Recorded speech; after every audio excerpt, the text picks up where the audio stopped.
హైదరాబాద్లోని తార్నాక పెట్రోల్ బంక్లో పెట్రోల్కు బదులు వాటర్ దర్శనమిచ్చాయి. తార్నాక పెట్రోల్ హెచ్పీ బంక్లో 6 టూ-వీలర్ వాహనాల్లో పెట్రోల్ పోయించుకుంటే పెట్రోల్తో పాటు వాటర్ కూడా వచ్చింది. బంక్ నుండి పెట్రోల్కు బదులు వాటర్ రావడంతో వాహనదారులు ఆందోళన చేశారు. Tarnaka agency HP petrol bunk manager నిర్లక్ష్యంపై సమాధానం చెప్పాలని డిమాండ్ చేశారు.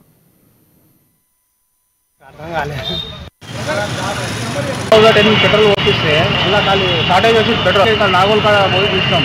నారాపల్లి దగ్గర పోయి బండి చెక్ చేస్తే పెట్రోల్ లేదు. 500 పెట్రోల్ వచ్చి 500 పెట్రోల్ మైనస్. మళ్ళీ ఇమీడియట్లీ మేము ఇక్కడ బీబీ నగర్ దగ్గర భారత్ పెట్రోల్లో పోసినాము 500కి. అక్కడ వీడియో తీసి కూడా మళ్ళీ మా ఫ్రెండ్ ఉంటే తార్నాకల్ ఇంకో ఫ్రెండ్ ఉంటే పోయి మాట్లాడిపిస్తాం 1:00 1:30 షార్టేజ్ వచ్చింది, పెట్రోల్ షార్టేజ్ వచ్చింది అంటే ఆయన అటెండ్ వస్తారు, బండి తీసుకొని ఇక్కడ రండి, మీ వెహికల్ దగ్గర తీసి మేము వస్తామంటే పోయే బండి డ్రాప్ చేసుకొని రిటర్న్ రాలేము కదా. ఏమన్నా ఒక మంచికి చెప్పినాం మనం. పెట్రోల్ తక్కువ ఉంది, దాని ఫోటో తీసి పెడుతున్నాం కానీ ఫోటో కూడా తీసినా అది దాన్ని మధ్యాహ్నం వెహికల్ 1,000 రూపీస్ పెట్రోల్ పోపిస్తాం. మన 500 వచ్చింది. మళ్ళీ ఇంకా 500 కాల్ చేసి మాట్లాడినాం కూడా. ఇన్ఫర్మేషన్ అయితే బాబు నీకు మళ్ళీ బాబు తప్ప